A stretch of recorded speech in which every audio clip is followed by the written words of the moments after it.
Welcome to Great Automotive Lives. I'm your host, Andrew, the classic car guy.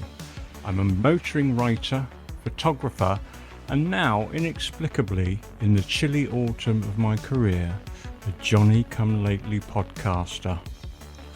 This podcast aims to bring to life the stories, histories, intrigue and drama surrounding some of the automotive world's most interesting characters.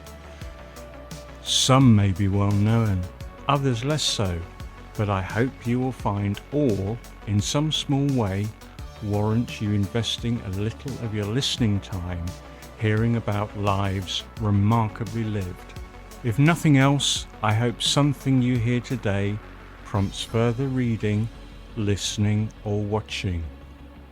We are of course privileged, after all, to live in a world today where the ability to drink in fascinating facts and information is limited only by one's thirst for knowledge.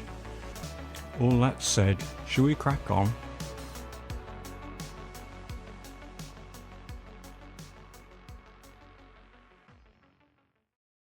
Why the life of André Citroën? André Citroën's catchphrase could have easily been "Go big or go home," or "Allez grande," or "Renaître chez vous," as he might have said. To look at, he was an archetype of an upper-middle-class Parisian of the early 20th century, neatly and precisely turned out, short hair sharply parted, with a tidy trim moustache and almost invisible oval pince-nez glasses. In reality, his best-known utterance is probably, "If the idea is good, the price doesn't matter." In reality, his best-known utterance is probably, "If the idea is good, the price doesn't matter," which is basically another way of saying, go big or go home.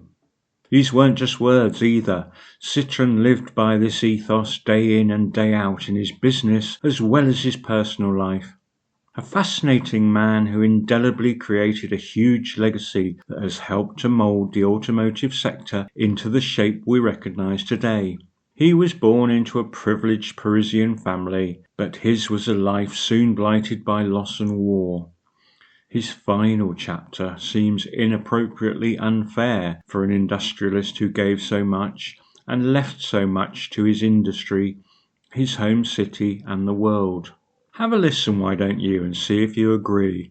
I present to you the great automotive life of André Gustave Citroën. The life of André Citroën.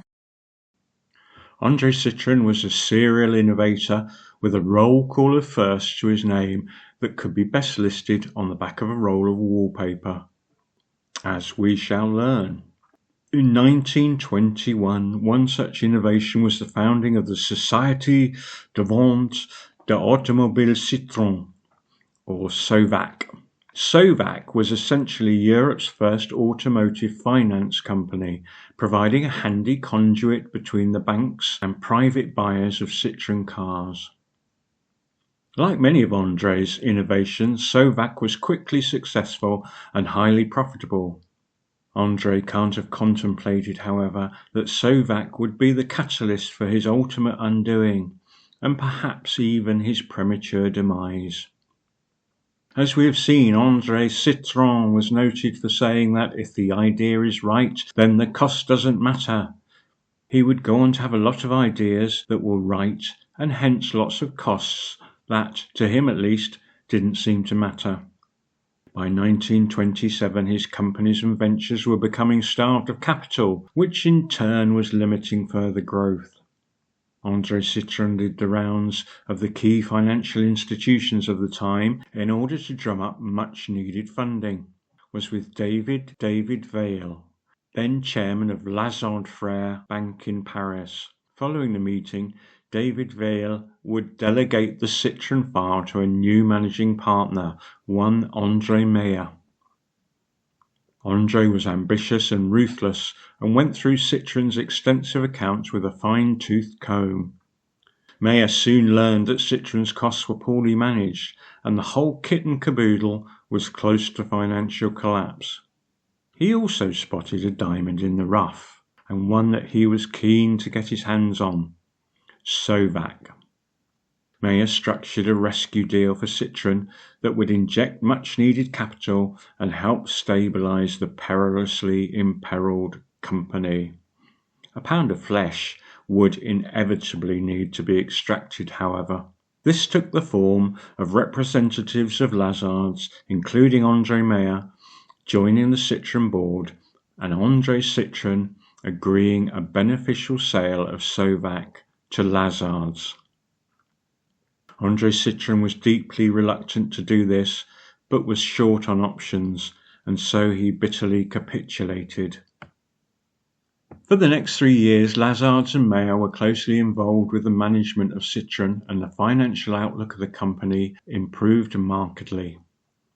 André Citroën was growing tired of bank interference in his company affairs, however. He had not forgotten how Mayer had effectively forced his hand over the Sauvac deal, and relations were souring. Around this time, he would say, "In an automobile business, single management is absolutely necessary, provided that the single management, I am not very modest, is exercised by a man who is capable of it." By 1930, with the dish of revenge now quite cold, André Citroën was ready to serve it to Mayer. Citroën dismissed Mayer and his Lazard colleagues from the board, an act that the latter took as a terrible affront. The desire for retribution further imperiled Citroën, however. In order to pay out the Lazard commitments, he would further indebt himself to key supplier Michelin to the tune of 56 million francs. The next 4 years would be one of significant global financial headwinds, and the automobile market was hit hard. Following a meeting with arch nemesis, the dry and dour Louis Renault, where the latter proposed a merger of their ailing firms, André Citroën reverted to type and rolled the dice. There'll be more of Citroën's significant gambling habit to follow. Despite his company's financial fragility and stagnant market conditions, Citroën set about completely reconfiguring his sprawling Quai de Javel factory to produce an innovative new model. This proved to be a gamble too far for Citroën. The dreaded C word became unmanageable: cash flow, and the firm would start to miss payment deadlines and incur all the aggravation and penalties that go with it. In desperation, Citroën turned to his now biggest creditor, Michelin, for help. After some procrastination, Pierre Michelin threw his hat into the ring. In October 1934, an agreement was signed between Michelin and André Citroën. Citroën agreed to accept extensive controls to reduce overheads, eliminate stocks, and reorganize production. A recovery plan was drawn up by the teams assigned by Michelin, and a moratorium on all outstanding debts was finalized. The agreement was accepted by all major creditors. André Citroën had dodged yet another bullet. Or had he? Cash flow was still an issue, and in order to ease the burden, Michelin approached two esteemed banks, the Banque de Paris and Lazards. The banks agreed to help, but there was a condition. The condition was that André Citroën step down from all involvement in and responsibilities at his eponymous company. Was this André Mayer exacting his own retribution most foul? Quite possibly. What is harder to ascertain, perhaps, is Michelin's role in this final bitter betrayal. It was Citroën's steering wheel suppliers, the Compagnie Franco-Américaine de Jean-Bois, who sued André Citroën in the Paris Commercial Court for a debt of 50,000 francs, a paltry sum that nonetheless had the effect of causing the firm to go bankrupt. Tellingly, in a possible bibendum-shaped smoking gun moment, a director of the Franco-American company was appointed after the war as the sole representative of Michelin in the United States for the sale of special steels. André Citroën, already starting to become sickly and weak, was informed by Pierre Michelin that he should not return to his company, and within a few days Citroën had resigned from all his roles. By July 1935, André Citroën was dead from the effects of stomach cancer, possibly hastened by the heartbreak of his dramatic fall from grace. It seemed Pierre Michelin and André Meyer had ultimately prevailed. For Pierre Michelin, the victory was short-lived, however. In a quirk of fate that was not lost on anyone, Pierre was killed in a car accident in 1937, at the wheel of a Citroën Traction Avant at the tender age of 34 years. André Meyer would fare somewhat better, however. Despite having to flee the Nazi occupation of Paris due to his Jewish heritage, he would live a long and prosperous life in America. With connections and confidants including the Kennedys and Lyndon Johnson, Meyer would become a preeminent collector of art. Becoming known as the Picasso of finance, he would live on in wealth and comfort until 1979. History doesn't record if he owned any Citroëns or not. André Gustave Citroën was born in 1878 in Paris to Levi Citroën and Mazza Amelia Kleinman. André was the fifth and youngest child of his Jewish parents and was born at 44 Rue Lafitte in the 9th arrondissement of the city. The family's immediate heritage lay in the Netherlands, where the paternal grandfather was a greengrocer and seller of tropical fruit. He would take up the surname Limonman, Dutch for lime man. His son, however, would change this to Citroën, or Dutch for lemon. By 1873, the family had moved to Paris, and the tremor was added to the E in Citroën to lend it a more French flavour, perhaps. André's early life was one of privilege. His father was a diamond merchant, and the family lived well from the proceeds of this profession. Tragedy struck early in André's life, however. When André was just 6, his father committed suicide following a business failure at a South African diamond mine he was associated with. Devastated by this loss, André's mother, already frail by all accounts, also passed away shortly thereafter. With the support of relatives, André would continue his Parisian life and studies. By age 9, he was deeply struck by the construction of the Eiffel Tower, and this, combined with his love of Jules Verne works of fiction, persuaded André that he wanted to become an engineer. By 1900, he had graduated from the École Polytechnique, a prestigious school specializing in science and engineering. By all accounts, André was close to the bottom of his class, however. In the Easter of 1900, André travelled to Poland to visit his deceased mother's family. Whilst in Poland, he visited the workshops of a supplier to a distant relative. The workshop was crafting wooden reduction gears for the use in the production of woven threads for the textile industry. The V-shaped double helical gears looked simple, but were highly innovative. Firstly, their interlocking V-shaped teeth endowed them with great strength, despite their wooden construction. Also, they were very quiet in their operation, a definite boon when numerous gears could be simultaneously in play in a large industrial setting. Citroën could instantly see an application for this type of gear, but forged in steel, for France's burgeoning industrial complex. Citroën purchased a patent for the gears and returned to France. It's a matter of record, of course, that these helical gears inspired the now famous twin chevron Citroën logo, which is still in use today. By 1905, Citroën had joined a new venture with André Boas and Jacques Hinstin. The new company was renamed Hinstin Frères Citroën & Co. and started producing and selling the twin helical gears to the nascent automotive industry and others. Now in steel, of course. Citroën brought in the latest machinery to produce his products and established a redoubtable reputation by embracing mass production techniques as a way of keeping up with the impressive and insatiable demand. Within but a few years, Citroën's gears were being used in many French cars and were even employed in the steering system of the Titanic. In hindsight, maybe not the best advertisement.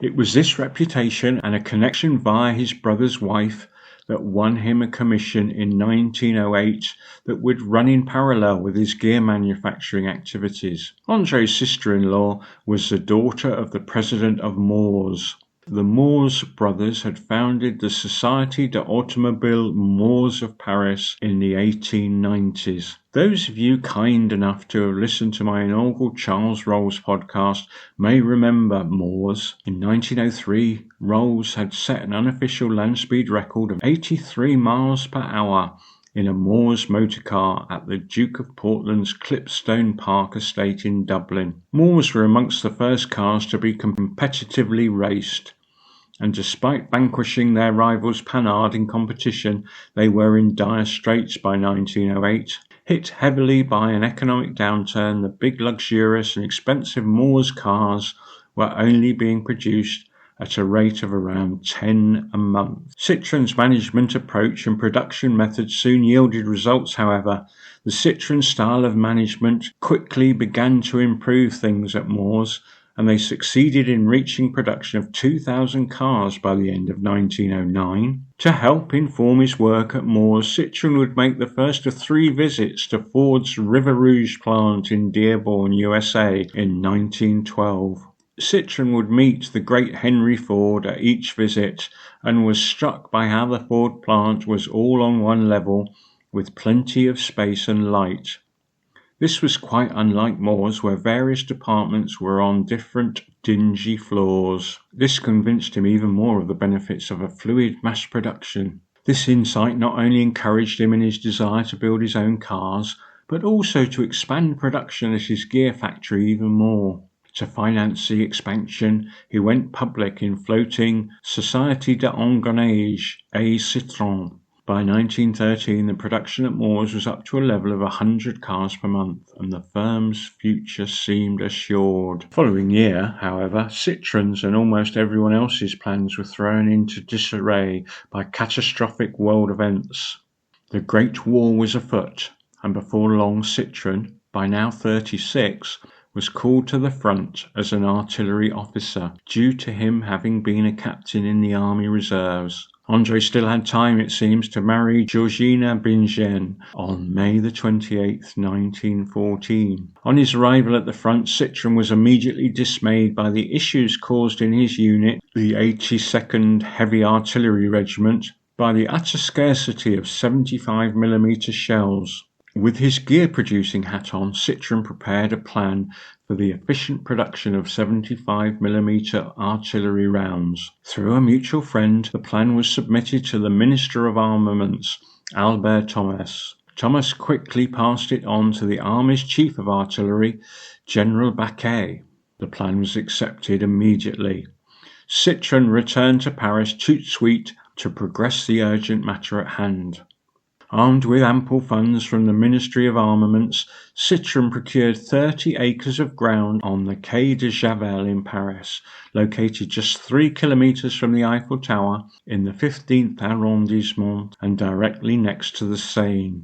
By 1915, a massive lightweight factory complex had been constructed in just over an incredible 40 days. The ministry also funded the purchase of all the requisite new heavy machinery from North America needed to produce around 20,000 shells per day. Despite the speed at which the Quai de Javel factory was constructed, it was a triumph. It was massive, impressive, and contained everything from production lines to shops, a cantine électrique, medical and dental clinics, toilets, cloakrooms, and all other facilities needed for employing more than 12,000 workers. From the get-go, Citroën was a staunch advocate of worker rights and benefits. With the majority of working-age men called up to fight in the trenches, the works were staffed mainly by women, the so-called munitionettes. As such, Citroën paid special attention to a support system for women, and was described by some as a feminist before his time.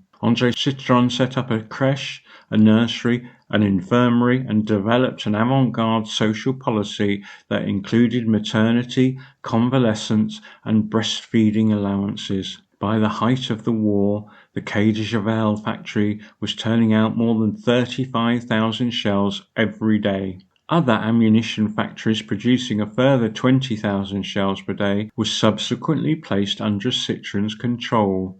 This feat of munitions production was so impressive that after America entered the war, several representatives of the US government visited Quai de Javel to learn how to better advance their own production efforts. One of these visitors would be the future President Herbert Hoover, then in his capacity as head of the US Food Administration. As early as 1916, Citroën had been envisaging a post-war world and hatching his plan to pivot the mighty factory towards car manufacture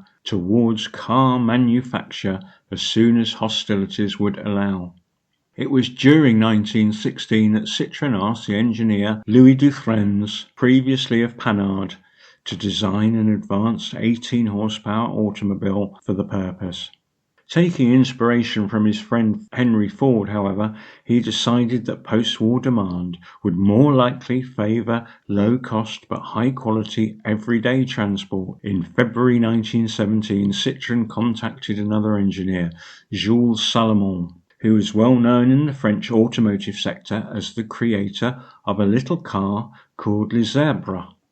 In 1909, Les Zèbres was a single-cylinder car with a 2-speed gearbox, shaft drive to the rear axle, and a diminutive 1800mm wheelbase. This design proved very economical to manufacture, selling for 3,000 francs, around 1,000 francs less than its main competitors at the time. Within 4 months of the end of the war, the Quai de Javel factory was converted to car manufacture, and the following year, Salomon's Type A was put into production and launched. Of course, the A's final drive used a bevel gear with V-shaped helical teeth of a reassuringly familiar design. By the standards of the day, a massive advertising blitz had preceded the A, with full-page advertisements in newspapers and magazines announcing the launch of Europe's first mass-production car. Orders for 16,000 cars were reported as having been received within a fortnight, and the break-even target of 30,000 was reportedly reached before any car even left the plant. This relentless sales drive was backed by the introduction of over 1,000 Citroën dealers throughout France, fully conversant with the model being launched, and backed with published repair costs and stocks of spare parts. An infrastructure that is taken for granted today, but an impressive first in Europe in the early 1920s. Model A production was originally planned at 100 cars per day, a target that was reached by the beginning of 1920. By 1921, total Citroën production exceeded that of Peugeot and Renault put together. A start had also been made in the production of commercial vehicles, and Citroën felt that the basic Model A was ready for an upgrade and put the Model B into development.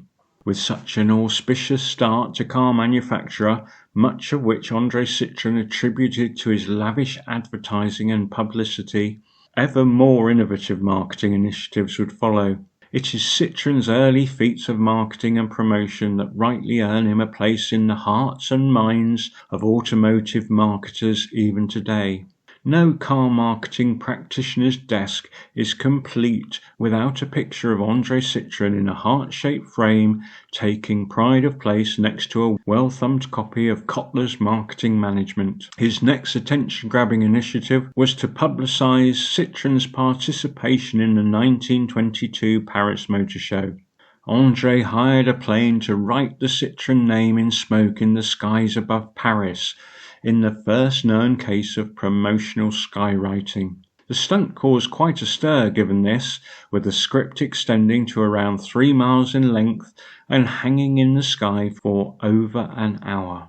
Another initiative of around this time included the Caravan Citroën, a form of roadshow procession of his latest cars that would travel around France and then Europe to promote his products. At the end of 1922, Citroën commenced the first of their daring overland expeditions, or Les Croisières. Back in 1920, André Citroën had attended a demonstration of some Citroën A-types fitted with rubberized caterpillar tracks at their rear end. The tracks were an invention of one Adolphe Caigres, who had become known to Citroën's gear company partner Jacques Hinstin. Hinstin had arranged for the modifications to be made to the Citroën cars and arranged the demonstration. André Citroën was immediately won over and declared, "This invention is mine." He secured exclusive rights to the Caterpillar tracks by registering a patent under the name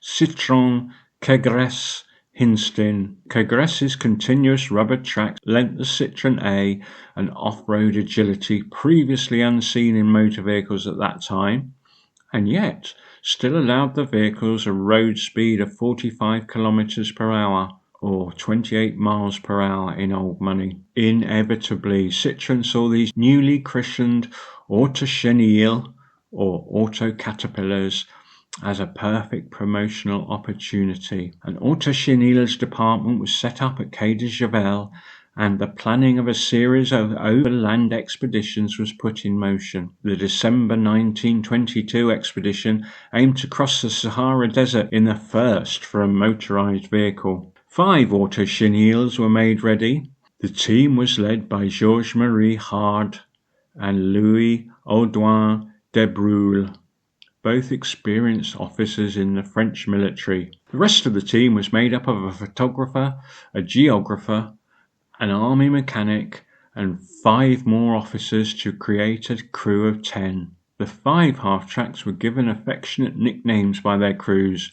Translated, these were Golden Beetle, Silver Crescent, Flying Tortoise, Ox of Appy, and Crawling Caterpillar. Their route went from Algiers to El Goli, Inshallah, Arak, Taman Rasset, Tinzal Vaten, Burum, Goa, Niamey, and finally, and probably easiest to pronounce, Timbuktu. In total, they covered a distance of 3,120 kilometers, or 1,950 miles. Before departing, André Citroën had estimated that his cars could complete the journey in under 3 weeks. Ultimately, the journey was successfully completed after 20 days, and proving the Sahara was conquerable by motor vehicles at last. After the Sahara crossing expedition, Hart and Audouin de Breuil led the so-called Black Cruise in 1924-25, during which a convoy of 8 half-tracks crossed the African continent en route to Madagascar, covering a total distance of an incredible 28,000 kilometers, or 17,500 miles. After conquering Africa twice, thoughts turned to the east, with the idea of opening up the fabled Silk Road to motorized vehicles. From 1931 to 32, Hart headed the expedition to China, a distance of some 30,000 kilometers, or 18,750 miles, from Beirut to Beijing, where they arrived on February the 12th, 1932. As André Citroën had planned, the publicity from these successful and high-profile expeditions was enormous. His half-tracks would eventually be produced by the thousand and would see service in the French and Polish armies in a wide variety of functions, and even inspire models built by the Americans. My personal favourite marketing initiative by Citroën in the 1920s, as a collector of enamel signs, are the Plaques Citroën. In 1921, André Citroën set out to provide and erect road signs in every part of the French nation, and even beyond, with some going to Germany and ultimately Algiers. Seemingly a very altruistic and expensive gesture, Citroën, of course, had an angle. Citroën decreed that each sign will feature a blue background with our chevrons and a crimped surround in yellow. In addition to the chevron logo, each yellow crimped surround featured the wording, "Donated by the Citroën Motor Car Company." Over 160,000 of these beautiful and heavily enamelled signs were made, distributed and erected. With this generous, altruistic act, Citroën also just happened to organise the greatest outdoor advertising campaign in history. A Citroën executive would later confirm, "This publicity built the popularity of Citroën by providing motorists with a service and constantly bombarded users with the same message every time they looked up to find their way." Genius. Do I have an original plaque Citroën in my collection? Sadly not. They are today highly collectible and expensive, with nice examples easily being worth £1,500 to £2,000. One day, perhaps, one day. It would be a travesty, of course, if no mention were made of Citroën's most famous marketing coup. We have already learned the importance of the Eiffel Tower in young André's life and career trajectory. The mighty tower was certainly visible from both his childhood home and his precious Quai de Javel manufacturing plant. The seeds of perhaps his greatest promotional stunt, however, lay back in his service during the Great War. During the war, Citroën met an Italian named Fernando Jacopozzi, an artist who worked with light and light bulbs, a great novelty at the time.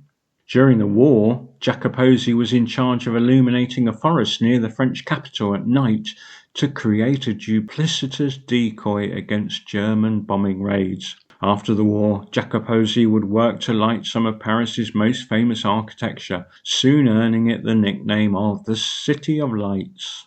He had an audacious plan to light up the Eiffel Tower, but needed business sponsorship to cover the considerable expense. He first offered the idea to Louis Renault, who was far too conservative to accept. Then he remembered his wartime acquaintance André Citroën. Initially, even the spendthrift Citroën balked at the cost. Cunningly, Jacopozzi let slip that he might have to try Renault again then, and Citroën capitulated on the condition that his advertisement would stay in place and lit for a full 10 years. Rigging work began immediately, with over 600 kilometers of cable and more than 250,000 light bulbs ultimately used. The letters spelling out Citroën's name were more than 30 meters high, resulting in the largest advertisement in the world at the time. It was first lit on July the 4th, 1925, with it being visible across large swathes of the city. Indeed, its luminosity came in useful when pilot Charles Lindbergh used the advertisement as a guide that he had finally arrived in Paris after his historic flight that crossed the Atlantic Ocean for the first time. Ever the opportunist, André Citroën held a lavish party for Lindbergh at the Quai de Javel factory, where Citroën's son Bernard would present the pilot with a gift of jewellery. Outside of his knack for promotion and marketing, Citroën was masterminding a global expansion as well. He would set up factories in Belgium, Britain, Germany and Italy in order to avoid punitive import charges on his products. In addition to this, expansion on his home turf would continue apace also. To mass produce and control the quality of the manufacture of steel, right down to the machining of the smallest part, he bought or built factories all around Paris. Clichy for forges in 1925, Saint-Ouen for cutting and stamping around the same time, as well as Levallois.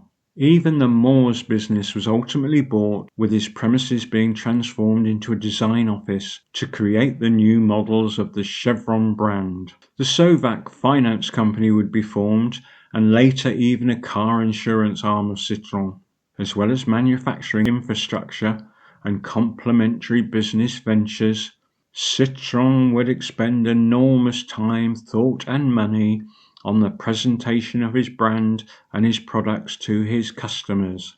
An architecture and construction department was established in 1927, managed by Maurice Jacques Ravaz.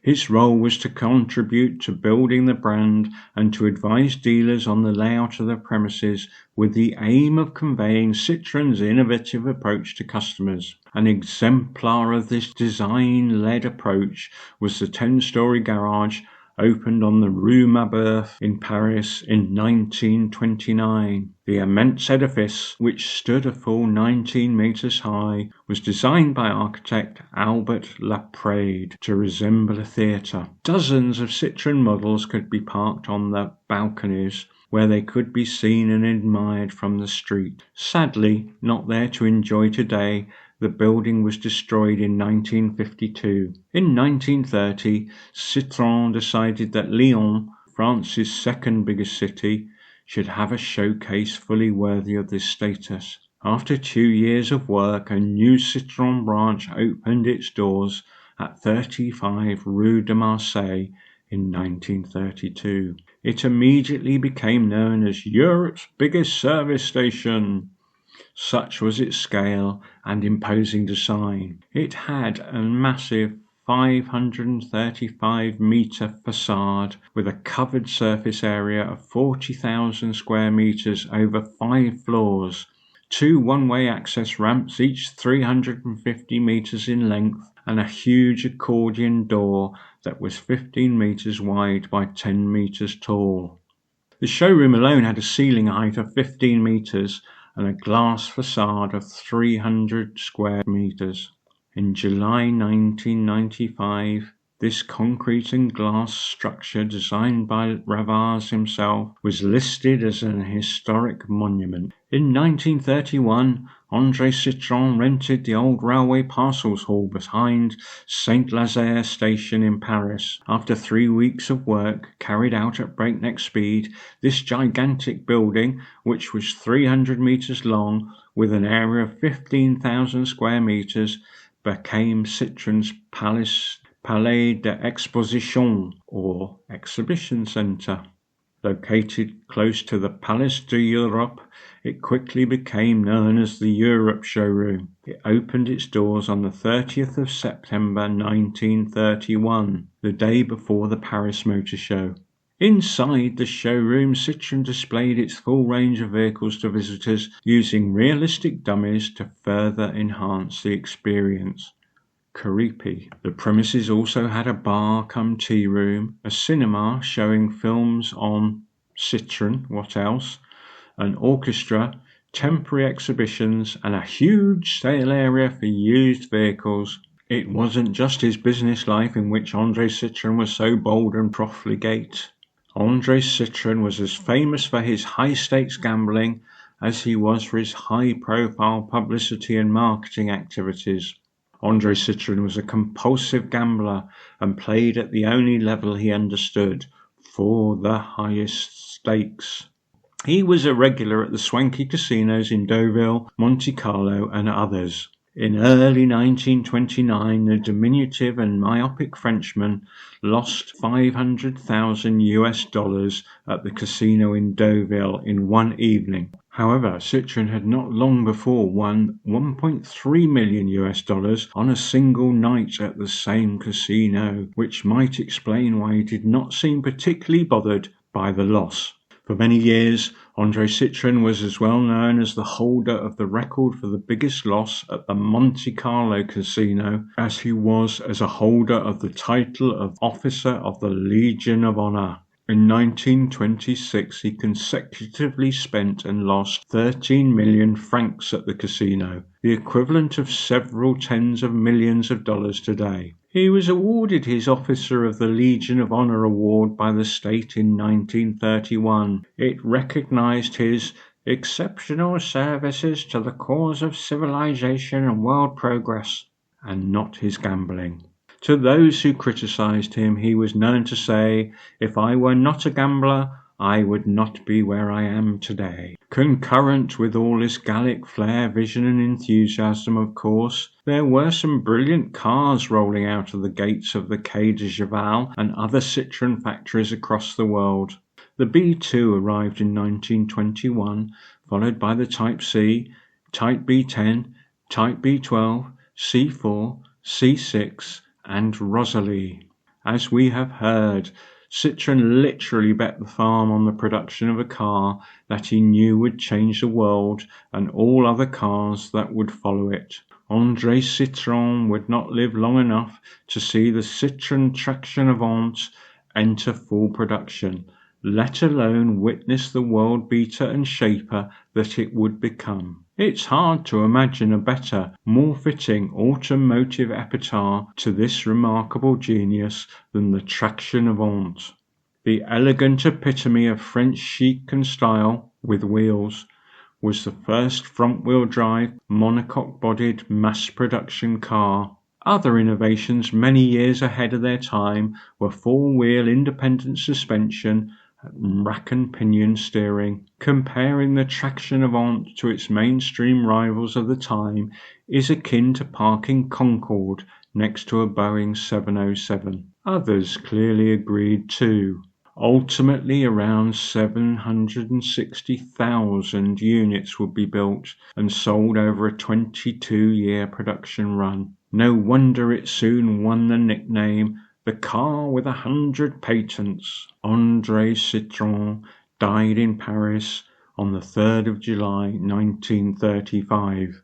The following day his coffin was placed in the hall of the iconic Quai de Cheval factory, where he was mourned by countless well-wishers. André Gustave Citroën was buried in Montparnasse Cemetery in his beloved Paris, in a service led by the chief rabbi of the city. André Citroën in se marie. How do you follow that? This was a wonderful journey of discovery for me during the research phase. I'm a big Francophile, love Paris with a passion, and have always had a weakness, stroke borderline obsession with French cars. So the life of André Citroën had it all for me, and I was surprised, given all this, how little I knew of the story. Like us all, André had his weaknesses, of course. His gambling habit would have been significantly problematic for someone of lesser means, and in a true sense of the word, he wasn't a world-class administrator of his own businesses. As someone from a sales and marketing background myself, I readily recognize him as a typical salesman or sales director figure. Bold, ambitious, and bullish, but in need of a steadfast, less creative colleague to keep an eye on the numbers and rein in the dafter impulses when needed. Nah, Citroën didn't really have that, and it ultimately cost him everything. It's interesting to note how quickly Citroën's finances recovered when the bean counters from Lazard's were on the board and keeping score. Citroën couldn't bear the oversight, however, and in that respect he was his own worst enemy. It may have been these more alpha male tendencies that prompted Mayer and Michelin to ultimately do a number on him, as from my research that seems to be the modern consensus on what happened. Whatever you think about him, André Citroën really is the father of European automotive marketing and promotion. He had a definite knack for it. But again, I'd hate to be funding his promotional budgets.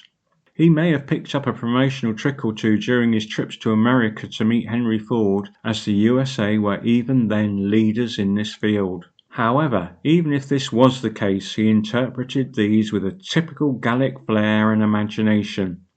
Without André Citroën, European marketing techniques would undoubtedly be the poorer.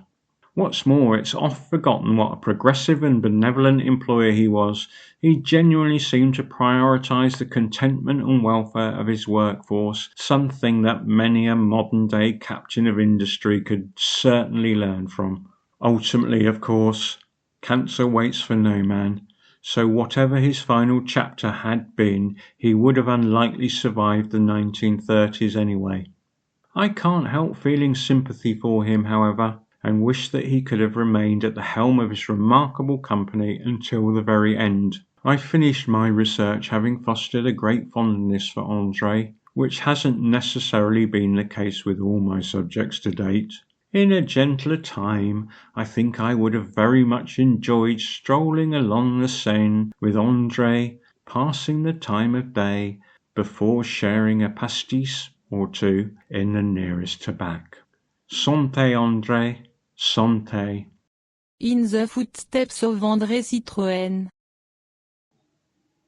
With all this talk of the impressive and historic Quai de Javel site, this would be an obvious place to start an André Citroën pilgrimage. I must be the bearer of bad news, I'm afraid. It's not there anymore. The site continued to produce Citroëns until the mid-1970s, when production was transferred to more modern facilities in Paris and across the country. Over the next couple of decades, the factory was demolished in stages. This left a roughly 59-acre site on the banks of the Seine, a prime chunk of Parisian real estate for sure. In the 1990s, the site was developed into Parc André Citroën, an interesting avant-garde public park today. Parc André Citroën is well worth a visit, even if traces of its industrial past are a little hard to reconcile. For something a little more tangibly connected to Citroën, you can journey to the cemetery de Montparnasse. Here you can find the grave of André Citroën, and perhaps take a moment to rest and reflect on this great life. Somewhat annoyingly, the Citroën Conservatory, a 300-plus collection of historic Citroëns, rather than your place where your nan keeps her rattan furniture, is now permanently closed as of 2024. There is talk of this valuable collection finding a new public home, but it seems that this is a number of years distant at this stage. Not really ideal. I have to say that it seems surprisingly hard to walk in the footsteps of André Citroën, given his impact on the French motor industry and how intertwined he was with the modern history of Paris. Is there any posthumous cancelling going on here, or are the French just not as precious about their automotive heritage as some others? Answers on a postcard. I can't even seem to find a pigeon poo-stained statue of André to recommend to you. If you know different, of course, then please drop me a line. I would be genuinely interested to hear. So in short, Parc André Citroën it is then. Happy motoring. I truly hope you found today's great automotive life interesting, inspiring, or at the very least a useful jumping off point for your own onward journey of discovery. Much like an underinvested and dysfunctional mass transportation system, I'm reasonably likely to amble along again at some undefined point in the near, medium or far future to invite you to join me on another automotive tangent of discovery. Inevitably, and for the sake of brevity, the fascinating details of this great automotive life have been significantly distilled, and so preemptive apologies are offered for glaring omissions, of which there are probably many. Your input and feedback is welcome, of course, on the understanding that I'm pathetically thin-skinned, so go easy with me. A contact email address is trepidatiously provided in the accompanying show notes. Until then, please tell many others if you enjoyed this podcast, and even perhaps leave the 21st century's equivalent of a thumbs up at the Colosseum in the form of a warm and fluffy review. It not only helps me avoid becoming moodier and more irascible, but also helps others find the podcast and generally makes the world a tiny bit nicer for a vanishingly small number of people. If you hated it, tell no one. Until next time, dear listener,